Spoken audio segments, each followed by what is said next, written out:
हम बचपन से हर गली, हर सड़क, हर चौराहे, हर गांव या हर शहर में ये सूचना पट्टी देखते और पढ़ते आए हैं।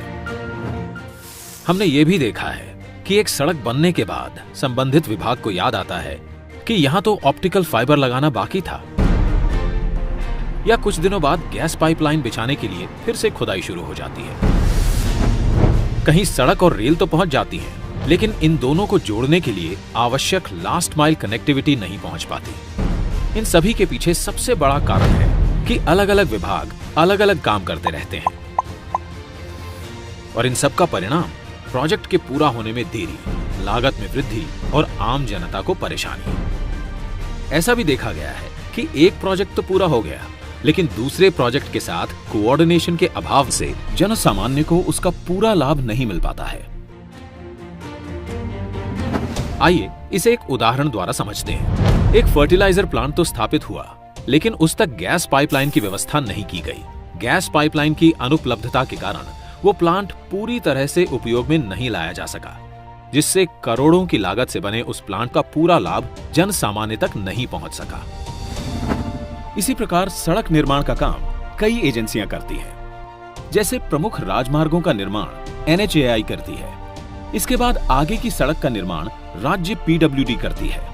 दूर दराज के गांवों की सड़कें प्रधानमंत्री ग्राम सड़क योजना के अंतर्गत बनती हैं, और सीमावर्ती क्षेत्रों में सड़कें बॉर्डर रोड ऑर्गेनाइजेशन BRO बनाती है। किसी भी एक विभाग के मध्य कोऑर्डिनेशन के अभाव से लोगों तक सड़कों का पूरा लाभ नहीं पहुंच पाता। सरकार ने देखा कि इंटर डिपार्टमेंटल कोऑर्डिनेशन के अभाव से प्रोजेक्ट कंप्लीशन में बहुत विलंब होता आया है। सरकार के अलग अलग विभागों ने अपने सिस्टम को किया फास्ट ट्रैक। पिछले 7 सालों में माननीय प्रधानमंत्री श्री नरेंद्र मोदी जी के नेतृत्व में तमाम ऐसे प्रोजेक्ट्स बने हैं जिसमें सारे विभागों ने समन्वय के साथ काम किया, जिससे बड़े अच्छे परिणाम आए। जैसे कि रेल मंत्रालय ने कॉमन ड्राइंग अप्रूवल सिस्टम का गठन किया और उसे भी कर दिया ऑनलाइन, जिससे सारे अप्रूवल्स एक ही पोर्टल पर मिल जाएं। भारतीय रेल की इस गति से 6 महीने में मिलने वाले अप्रूवल्स अब 2 से 3 महीने में ही मिलने लगे हैं। इसी प्रकार पर्यावरणीय मंजूरियों के लिए भी 3 अलग अलग ऑनलाइन सुविधा आरंभ कर दी गई है, जिसके अप्रूवल्स में पहले करीब 2 साल का वक्त लगता था। अब यह अवधि घटकर महज कुछ महीनों की हो गई है। रोड परिवहन ने नए नेशनल हाईवे और एक्सप्रेसवे के राइट ऑफ वे के एक्विजिशन के साथ यूटिलिटी कॉरिडोर का एक्विजिशन करना शुरू कर दिया है, जिससे सड़क के साथ साथ optic fibre cable, telephone, power cables को भी साथ में बिछाया जा सके, और उसके लिए अलग से राइट ऑफ वे एक्विजिशन करने की जरूरत ना पड़े। इन सारे प्रयासों से यूटिलिटी लगने में बहुत तेजी आ रही है और इनका लाभ जन सामान्य तक जल्द से जल्द पहुंच रहा है। इसी प्रकार दूर संचार विभाग ने राज्य सरकारों की मदद से राइट ऑफ वे के एक्विजिशन की प्रक्रिया को सरल बनाया है, जिससे टेलीफोन और OFC केबल डालने की प्रक्रिया तेज हो चुकी है, और अब टेलीफोन और इंटरनेट कनेक्टिविटी गांव-गांव तक पहुंचाई जा रही है। अब समय है इन प्रयासों को इंस्टीट्यूशनलाइज करने का। जब देश आजादी का अमृत महोत्सव मना रहा है, तब समय है इन प्रयासों को गति देने का, शक्ति देने का। इस बार लाल किले से प्रधानमंत्री जी ने कहा, भारत को आधुनिक इंफ्रास्ट्रक्चर के साथ ही इंफ्रास्ट्रक्चर निर्माण में होलिस्टिक अप्रोच, इंटीग्रेटेड अप्रोच अपनाने की बहुत जरूरत है। आने वाले कुछ ही समय में प्रधानमंत्री गति शक्ति का नेशनल मास्टर प्लान करोड़ों देशवासियों को सपना करने वाली एक बहुत बड़ी योजना लेकर के हम आपके सामने आने वाले हैं। लाखों नौजवानों के लिए रोजगार के नए अवसर लेकर के आने वाली है।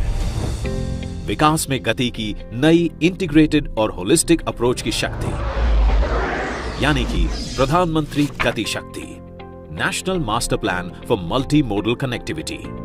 इसके अंतर्गत इसरो द्वारा विकसित BISAG-N इंटीग्रेटेड पोर्टल पर 16 मंत्रालयों को जोड़ने वाले 200 से ज्यादा लेयर्स काम कर रहे हैं, जिससे सभी विभागों को एक दूसरे के काम की मिलेगी विजिबिलिटी। PM गति शक्ति योजना द्वारा रेल, रोड, पोर्ट और सिविल एविएशन सभी आ जाएंगे एक बड़े अम्ब्रेला प्लान के तहत। अब पोर्टल के माध्यम से किसी भी विकास एवं निर्माण कार्य में सभी स्टेक होल्डर्स के बीच समन्वय होगा, जिसके तहत एक ऐसी व्यवस्था बनाई गई है कि सभी ग्रुप में एक साथ बैठकर बेहतर प्लानिंग कर सकेंगे। इससे लैंड एक्विजिशन के साथ साथ काम भी एक साथ होगा, तो परियोजनाओं की लागत में भी कमी आएगी। केंद्र सरकार से लेकर राज्य सरकार के विभागों तक, लोकल अर्बन बॉडी से लेकर निजी कंपनियों तक, सभी में होगा ऐसा तालमेल जो आज तक कभी नहीं देखा गया।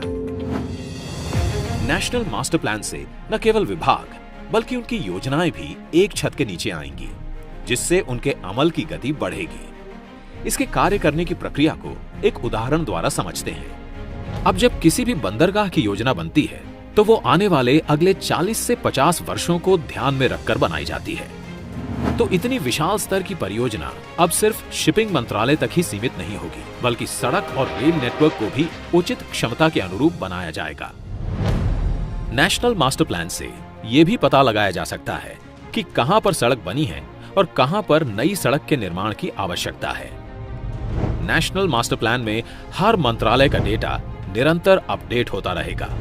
यही नहीं, नेशनल मास्टर प्लान द्वारा किसी भी सामान को गंतव्य स्थान तक पहुंचाने के लिए सही मार्ग और किराए का चयन किया जा सकता है। एम्प्टी फ्लो डायरेक्शंस में ग्राहकों द्वारा माल ढुलाई में विशेष छूट ली जा सकेगी। मास्टर प्लान से संसाधनों का सर्वोत्तम उपयोग होगा, तभी तो पश्चिम भारत के प्लांट से आई खाद उत्तरी क्षेत्रों के खेतों को लहलहाएगी और किसानों में खुशहाली लाएगी।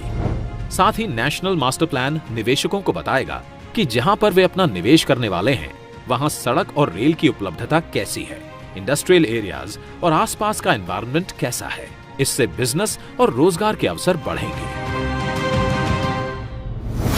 अब देश में गति की परिभाषा केवल यातायात ही नहीं, यहाँ शामिल है गति निर्णय की, गति सरकारी कार्यों की। इस प्लान को गति मिलते ही भारत में ऐसा इंफ्रास्ट्रक्चर आकार लेगा जिससे रेल से रोड पूरक हो, रोड से सी पोर्ट पूरक हो, सी पोर्ट से पोर्ट पूरक हो, ताकि रोड, रेल, बिजली, optic fibre cable, gas pipeline जैसी सुविधाओं से देश का कोई कोना वंचित ना रहे। तभी तो प्रगति में आएगी तेज गति। इंटीग्रेटेड मोबिलिटी द्वारा लोकल उत्पादों की बड़े बाजारों तक पहुंच बनेगी आसान। हमारे उद्योग भी होंगे कंपटीशन के लिए बेहतर तैयार और निर्यात होगा सुगम और देश की अर्थव्यवस्था के चक्के तेजी से घूमेंगे। वर्क इन प्रोग्रेस बनेगा वर्क इन पेस। प्रधानमंत्री गति शक्ति, national master plan for multi modal connectivity.